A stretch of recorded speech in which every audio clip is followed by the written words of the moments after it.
Speaking to RT News, the UKIP MEP argued disagreements between the Prime Minister and the Foreign Secretary will not undermine the UK's position in the Brexit negotiations. However, Emma Gill claimed it will make more and more obvious a deal will not be reached by October, pushing the UK towards a no-deal scenario. He said, "What they have to do with the customs union is starting to show the cracks in the cabinet.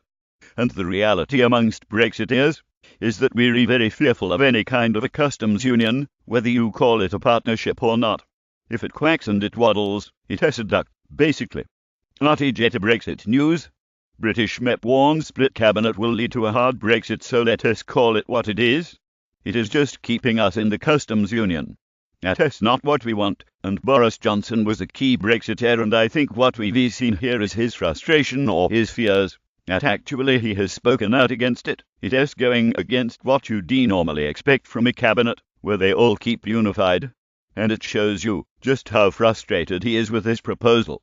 I don't think it undermines the opposition in the negotiations because, let us face it, Michel Barnier and everybody else here in Brussels, they already know that the cabinet is at loggerheads about many of the facets of the Brexit negotiations.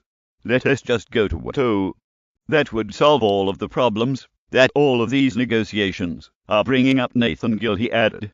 We're on a train track hurtling right towards no deal. I mean, let us face it. October, maximum November, is when all of this must be agreed, because it has to be ratified by the UK Parliament and the European Parliament and several parliaments around Europe as well.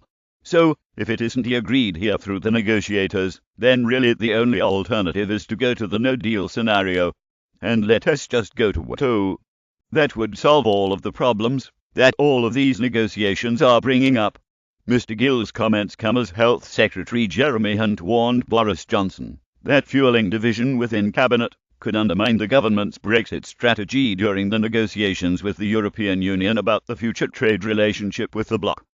Speaking to the BBC Radio 4 STODAY programme, Emma Hunt said, "I do think that it is important to have these debates in private, not just because of collective responsibility, which is what democracy depends on, but also because this is a negotiation. On the EU side, if they see division in the open, then they will exploit that. Mr. Johnson branded as crazy Theresa May's plan to form a customs partnership with the EU, which would see Britain collect duties on behalf of Brussels on goods passing through the UK.